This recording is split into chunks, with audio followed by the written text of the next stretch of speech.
Hello everyone, welcome to CBL. मेरा नाम Indrajit. Today again we are going to discuss 10 more MCQs from your science and tech component for your Punjab PCS. Punjab PCS के लिए science एक बहुत important part है. Obviously general science बहुत ज़्यादा important है. जनरल साइंस के हम बहुत से MCQs, बहुत से टॉपिक्स को कवर कर चुके हैं. Today we are starting with science and tech part, जिसमें हम आपका एस्ट्रोफिजिक्स, आपका रॉकेट्स कौन कौन से होते हैं, GSLV, PSLV, कितनी तरह की ऑर्बिट्स होती हैं, आदित्य L1 मिशन क्या है, इसरो क्या कर रहा है, नासा क्या कर रहा है, इन सब चीज़ों के बारे में समझेंगे. ठीक है. So without any further delay let's just start. देखो जी, पहला question with reference to Aditya L1. पहले इसी नाम को डिफरेंस कर लेते हैं, डिसाइफर कर लेते हैं. Aditya and L1. आदित्य का मतलब होता है सन. भारतीय संस्कृति में हम आदित्य, अद्वितीय, जिसके जैसा दूसरा कोई है ही नहीं, उसे बोलते हैं आदित्य. आदित्य का मतलब होता है जिसके जैसा कोई दूसरा नहीं है. तो भाई सूरज जैसा तो कोई दूसरा है नहीं, तो इसलिए आदित्य नाम दिया जाता है सन को. L1 क्या है? L1 है लैग्रांज पॉइंट्स. अब लैग्रांज पॉइंट्स क्या होता है? लैग्रांज पॉइंट्स बेसिकली एक ऐसी पोजीशन है या एक ऐसी पॉइंट है इन स्पेस जहां पर सन और अर्थ के बीच का जो ग्रेविटेशनल पुल है वो इक्विलिब्रियम है. देखो, जैसे यहां पर मान लो सन है, ठीक है, और यहां पर अर्थ है छोटा सा. अब सन भी अपनी तरफ, मान लो यहाँ पर कोई पॉइंट है, यहाँ पर कोई ऑब्जेक्ट है जिसे हम बोलेंगे आदित्य L1 सैटेलाइट ही है. तो सन ग्रेविटी के कारण उसे अपनी तरफ खींचेगा, धरती भी उसे अपनी तरफ खींचेगी. लैग्रांज पॉइंट L1 एक ऐसा पॉइंट है जो दो बड़े ऑब्जेक्ट्स के बीच में एक ऐसा पॉइंट है जहां पर दोनों का ग्रेविटेशनल पुल इक्विलिब्रियम में है या कैंसल आउट कर देता है.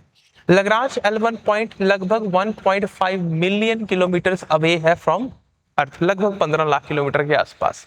ठीक है. अगर हम यहाँ पर पहले तुम्हें समझाई देते हैं, ये सन हो गया, ये अर्थ हो गया. सन और अर्थ के बीच में L पॉइंट L1 एक ऐसा पॉइंट है जहां पर दोनों की ग्रेविटी एक दूसरे को कैंसल आउट कर दे रही है. ऐसा ही L2 धरती के बिल्कुल पीछे भी एक पॉइंट है जिसे बोलते हैं L2 लैग्रांज पॉइंट. यहां पर हम आगे जाकर डिस्कस करेंगे. जेम्स वेब स्पेस टेलीस्कोप वो L2 पे प्लेस किया हुआ है. फिर L3 है जो बिल्कुल सन के पीछे है. फिर L4 एंड L5 ये लैग्रांज पॉइंट्स हैं. लैग्रांज पॉइंट्स क्या होते हैं? जहां पर किसी दो सेलेस्टियल बॉडीज का आपस में ग्रेविटेशनल पुल इक्विलिब्रियम में होता है. ठीक है. अब आ जाते हैं जी स्टेटमेंट्स के ऊपर. Aditya L1 is planned, not planned. ये वर्ड यहाँ पे सही नहीं है. प्लान नहीं है क्योंकि सितंबर 2023 में इंडिया लॉन्च कर चुका है. Aditya L1 is placed in a halo orbit around the sun earth L1 Lagrange point. अभी तो हमने डिस्कस किया, दिस स्टेटमेंट इज ट्रू. ये कथन सही है. Aditya L1 carries instrument for both remote sensing and in situ measurement. अब ये दो क्या है? रिमोट सेंसिंग मतलब रिमोटली किसी चीज को ऑब्जर्व करना. जैसे अभी हमने देखा यहाँ पर होगी सैटेलाइट, तो ये सैटेलाइट दूर से सिर्फ सन को ऑब्जर्व करेगी, उसकी रिकॉर्डिंग करेगी, उसको समझने की कोशिश करेंगे हम. यहाँ पर एक्चुअली 7 पेलोड्स हैं. 7 पेलोड मतलब 7 अलग अलग इंस्ट्रूमेंट्स हैं आदित्य L1 सैटेलाइट के ऊपर, जिसमें से 4 सिर्फ इसकी तरफ कैमरा काइंड ऑफ थिंग है कि इसको ऑब्जर्व करेंगी.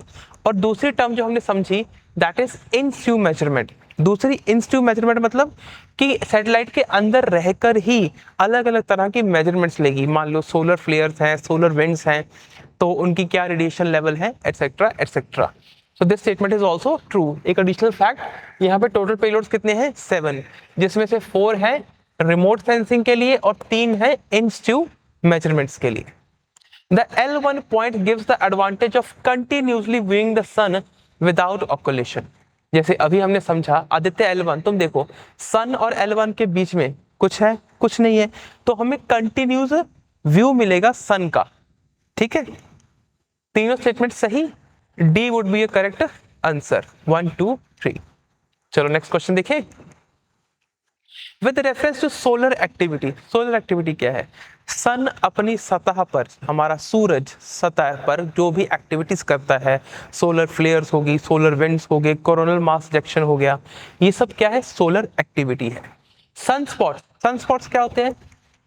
जैसे पीछे होगा ना, जैसे मान लो ये सन है, तो सन की सतह पे ऊपर ना हमें ऐसे कोई डार्क सा स्पॉट दिखता है. आई डोंट नो आपको स्क्रीन पर दिख रहा है या नहीं. ज़ूम इन होगा नहीं, तो यहाँ पर ऐसे स्पॉट सा होता है, जो स्पॉट है उस स्पॉट का मतलब है कि उस जगह का temperature as compare to its surrounding कम है। ठीक है, जैसे लोहा गर्म होता है तो लोहा जैसे जैसे ठंडा होता जाता है उसका टेम्परेचर कम होता जाता है, तो उसका कलर ऑरेंज से कम होता जाता है, फिर रेड होता है, फिर और भी कम होता जाता है, राइट। तो डार्कर स्पॉट या सन स्पॉट का मतलब है कि वहां पर टेम्परेचर कम है, so that is why sun spots are relatively cooler, relatively क्योंकि टेम्परेचर कम है, and appear darker than the surrounding solar surface. This statement is true. The typical sunspot cycle और solar cycle is around 11 years। जी हाँ, ये statement factual है, basically इसमें समझने जैसा नहीं है। 11 साल का सोलर साइकिल होता है। फिर आ जाओ कोरोनल मास इजेक्शन पे।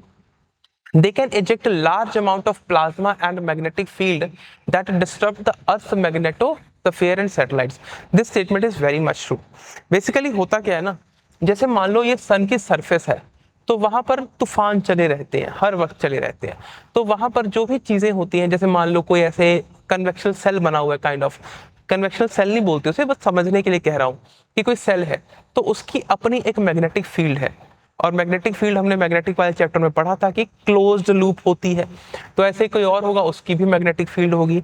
जब ये मैग्नेटिक फील्ड आपस में टकरा जाती हैं, जैसे ये एक मैग्नेटिक फील्ड और ये भी एक मैग्नेटिक फील्ड, ये आपस में इंटरेक्ट कर गई, टकरा गई, तो टकरा के ये फट जाती है, ब्लास्ट होता है, उसे बोलते हैं कोरोनल मास इजेक्शन। तो बड़े स्तर पर प्लाज्मा या चार्ज पार्टिकल्स एक बहुत बड़ी अमाउंट में निकलते हैं, that is called coronal mass ejection। Third statement is also true। D would be your correct answer। ठीक है जी। नेक्स्ट क्वेश्चन देखो, with reference to James Webb space telescope, हम अभी डिस्कस करके हटे हैं। James Webb space telescope operate primarily from a halo orbit around the sun earth Lagrange point 2। अभी हम डिस्कस करके हटे हैं, JVWST L2 पे होता है, मतलब ये धरती के पीछे है। ठीक है, नेक्स्ट आ गया, हाँ, तो सी स्टेटमेंट भी सही है। James Webb space telescope was launch in 2021 as a successor to Hubble space telescope with strong emphasis on infrared observations. This statement is also true. Its infrared capabilities allow to observe the early high redshift universe and study exoplanets atmosphere। Basically, James Webb Space Telescope infrared spectrometer में या spectrum में काम करता है, सिर्फ उसमें नहीं करता पर उसमें मेजरली काम करता है, और ये हाई रेड शिफ्ट्स को हमें देखने को हेल्प करता है, और यूनिवर्स की डिस्टेंट गैलेक्सीज को देखने में, ऑब्जर्व करने में, स्टडी करने में हेल्प करता है। ठीक है, तीनों कथन सही है। D would be a correct answer, right, perfect. Next देखो जी, स्टेशनरी ऑर्बिट्स के बारे में। With reference to satellite orbits the applications consider the following statement. Geostationary satellite, अब पहले तो लगे हाथ समझ लेते हैं जियो स्टेशनरी सैटेलाइट होती क्या है। देखो, जैसे मैंने ना, अब ध्यान से मेरी तरफ देखना, बोर्ड को छोड़ो। जैसे मेरे सामने ये सैटेलाइट है, suppose I am earth and this is a satellite. Jio stationery satellite वो सैटेलाइट है, सैटेलाइट तो पहले आपको पता ही होगा कि ऐसे यार अर्थ है, तो अर्थ के आसपास इस ऑर्बिट में जो सैटेलाइट घूम रही है, इसके चक्कर लगा रही है, ऐसे ऐसे घूम रही है। ठीक है, अब जो सैटेलाइट धरती का एक पूरा चक्कर करने में 24 आवर्स का टाइम लेती है, उसे बोलते हैं जियो स्टेशनरी सैटेलाइट। अब जैसे मान लो ये सैटेलाइट है, ये अर्थ है, ये ऐसे ऐसे घूम रही है, तो जैसे जैसे अर्थ घूमती है, क्योंकि अर्थ भी तो घूमती है ना रोज, जैसे जैसे अर्थ घूम रही है वैसे वैसे सैटेलाइट उसके साथ साथ घूम रही है। तो देखने से ये लग रहा है, अगर मैं यहाँ से धरती पर से उसे ऑब्जर्व कर रहा हूँ, तो मुझे लग रहा है कि वो तो एक ही जगह पे टिकी हुई है, वो तो मूव ही नहीं कर रही है ना। तो इसलिए उसे बोलते हैं geostationary satellite, because it appears to be stationary when observed from the earth. This statement is true. Geostationary satellite orbit at रफली अराउंड 35,786 36,000 मान लो above the Earth's equator and appear fixed relative to the ground। यहाँ पे याद रखना, equator word बहुत important है, क्योंकि जियो stationery orbit सिर्फ इक्वेटर प्लेन पे होगी और बाकी सब को हम बोलते हैं जियो सिंक्रोनस। चलो नेक्स्ट स्टेटमेंट देखें, सन सिंक्रोनस सैटेलाइट। अब सन सिंक्रोनस सैटेलाइट क्या होती है? सन सिंक्रोनस सैटेलाइट है कि भाई वो धरती के आसपास इस हिसाब से घूम रही है, जैसे मान लो ये धरती है। सैटेलाइट्स आमतौर पे ऐसे घूमती हैं, कुछ सैटेलाइट्स ऐसे घूमती हैं, आपको ऐसे दिखेगा, ऐसे, ठीक है। जो सैटेलाइट इस हिसाब से घूम रही है कि मान लो चंडीगढ़ की उन्होंने उस सैटेलाइट ने फोटो खींची सुबह 11 बजे, तो 15 दिन बाद सुबह 11 बजे ही वो चंडीगढ़ की फोटो खींचेगी सेम लाइट में सेम टाइम पे, ताकि हम दोनों को कंपेयर कर सकें। उसे बोलते हैं सन सिंक्रोनस सैटेलाइट, मतलब वो सन की शैडो टाइम के साथ सिंक्ड है। Sun synchronous satellites are typically used for earth observation because they pass over any given point at the same local solar time. ठीक है, this statement is also true. Geostationary satellites are the best choice for high resolution low altitude remote sensing. Low altitude यार अभी तो हम पढ़ के आए हैं कि भाई 36,000 किलोमीटर पे है, तो लो एल्टीट्यूड कैसे हो सकता है, राइट? तो this statement is wrong. Geostationary satellites are not good for remote sensing. Basically remote sensing के लिए लो अर्थ ऑर्बिट में जो 400, 500, 700, 800 के आसपास इस रेंज, इस किलोमीटर रेंज के ऊपर उन्हें रखा जाता है या पार्क किया जाता है, लो अर्थ ऑर्बिट. तो दिस स्टेटमेंट गलत हो गई. 1 and 2 A would be a correct answer, right? I hope ये समझ आया होगा. नेक्स्ट देखो, विद रेफरेंस टू गगनयान. यार गगनयान तो आपको पता ही होगा आई एम अज्यूमिंग, क्योंकि गगनयान कोई आज से नहीं बहुत सालों से न्यूज में है, राइट? तो इतना तो करंट अफेयर आपने पढ़ा ही होगा. गगनयान क्या है? गगन मतलब आसमान, यान मतलब जो जाएगा ऊपर, है ना? तो basically Gaganyaan ISRO, Indian space research organisation का एक मिशन है जिसके तहत भारत अपने दम पे, रिपीट कर रहा हूं, भारत अपने दम पे पहली बार स्पेस में क्रू मिशन मतलब कि इंसानों को आसमान में भेजेगा या इंसानों को स्पेस में भेजेगा. गगनयान मिशन एक्चुअली जब लॉन्च होगा तो जो अर्थ है, अर्थ की बिल्कुल लो अर्थ ऑर्बिट में एक स्पेस शटल या एक स्पेस कैप्सूल 7-8 दिनों तक घूमेगा और बाद में नीचे उतर आएगा. ठीक है, भारत पहली बार अपने दम पे ये कर रहा है. ऐसा नहीं है कि पहले इंसान नहीं गए हैं, ऑब्वियसली गए हैं, American, Russian, there is a international space station जो लो अर्थ ऑर्बिट में घूमता है, पर भारत अपने दम पर ये पहली बार कर रहा है, इसलिए भारतीय टेक्नोलॉजी के लिए एक बड़ा स्टेप होगा. ठीक है. टू अनमैन्ड, हाँ, India plan to unmanned Gaganyaan mission prior to crew mission. अब एक्चुअल में इंसान भेजने से पहले 2 बार हम डेमोन्स्ट्रेशन करेंगे या टेस्टिंग करेंगे. तो दिस स्टेटमेंट इज ट्रू. वॉयमित्रा क्या है? वॉयमित्रा एक एंड्रॉयड रोबोट है जिसको हम गगनयान, जो पहले 2 अनमैन्ड है ना, यहाँ पे वॉयमित्रा को भेजेंगे.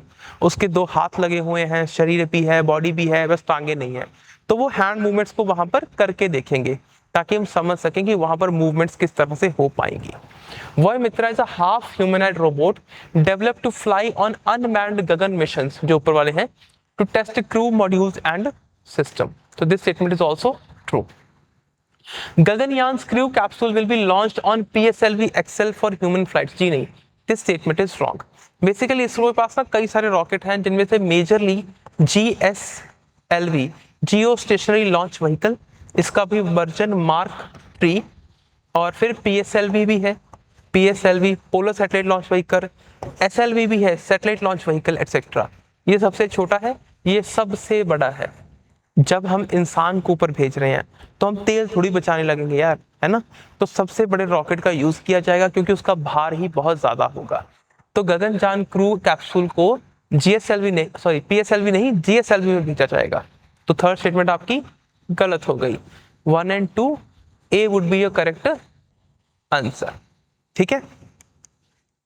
नेक्स्ट देखो, with reference to standard model and particle physics.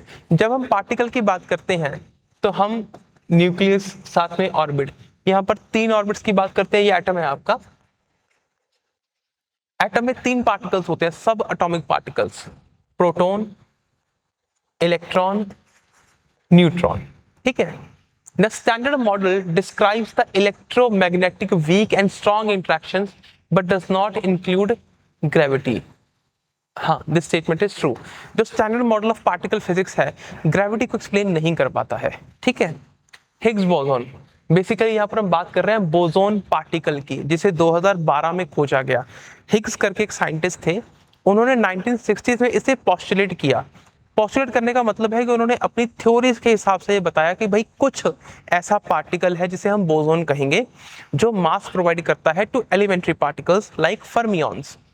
ठीक है, तो boson is a particle associated with the mechanism that gives mass to the elementary particles. Elementary particles होते हैं फर्मियॉन्स, लेप्टॉन्स हो गए, क्वार्क्स हो गए, etcetera. This statement is true. ये पोस्टुलेट किया गया था 1960 में और इसे खोजा गया साल 2012, आई थिंक 5 जुलाई 2012। और कहाँ पे खोजा गया? लार्ज हाड्रॉन कलाइडर। ये कहाँ पे है? सर्न फैसिलिटी है। सर्न कहाँ पे है?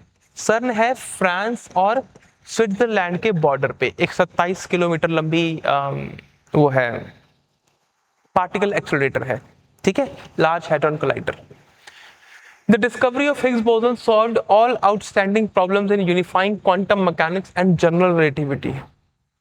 नहीं, ये स्टेटमेंट गलत है। क्वांटम मैकेनिक्स अपने आप एक डिफरेंट ब्रांच ऑफ फिजिक्स है और जनरल रिलेटिविटी तो बहुत पुरानी चीज है, तो इन दोनों को आपस में लिंक करने में हिग्स बोसोन का कोई रोल नहीं है। आपकी पहली दो स्टेटमेंट सही, A would be your correct answer. ठीक है जी, नेक्स्ट क्वेश्चन देखो। With reference to gravitational waves and the detection. Gravitational waves क्या होती हैं? ग्रेविटेशनल वेव्स होती है बेसिक, मैं कागज ढूंढ रहा था एक्चुअली ना, अगर हम पूरे स्पेस को स्पेस टाइम फैब्रिक की तरह माने, एक कपड़े की तरह माने, तो उस gravitational wave, sorry gravitational wave कह रहा हूँ, स्पेस टाइम फैब्रिक में जब रिपल्स क्रिएट होते हैं, रिपल्स क्या होते हैं? जैसे पानी का तालाब है, आपने उसमें कोई कंकर फेंक दिया, कंकर फेंकने पर जो वो सर्कुलर मोशंस क्रिएट होता है, वेव्स क्रिएट होते हैं, उसे बोलते हैं ripples.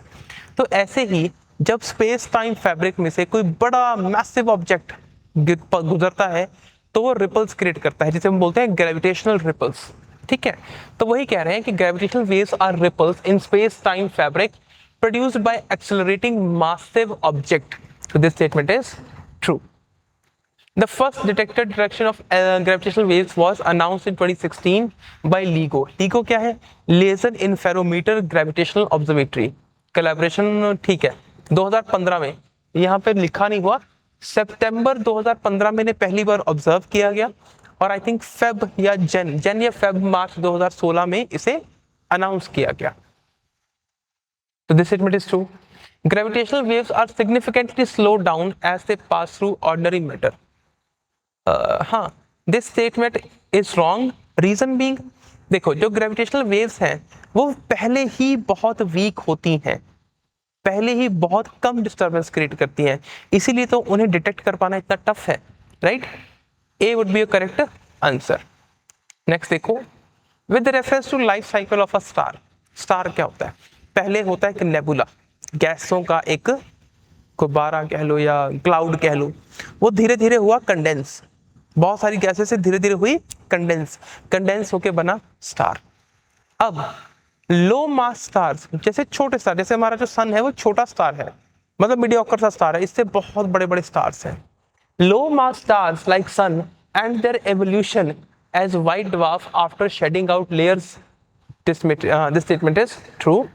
Massive stars can end their life cycle as neutron stars और ब्लैक होल्स। जो बहुत बड़े स्टार्स होते हैं जब वो फटते हैं रेड जाइंट के बाद, तो उसके दो पॉसिबिलिटीज होती हैं, या तो वो बन जाएगा न्यूट्रॉन स्टार, ठीक है, मतलब ऐसे ही पड़ा है, या वो ब्लास्ट होगा तो ब्लैक होल बन सकता है। अब कौन सा बनेगा हमें नहीं पता, दोनों की पॉसिबिलिटी है, डिपेंड करता है कि रेमिनेंट मास कितना है।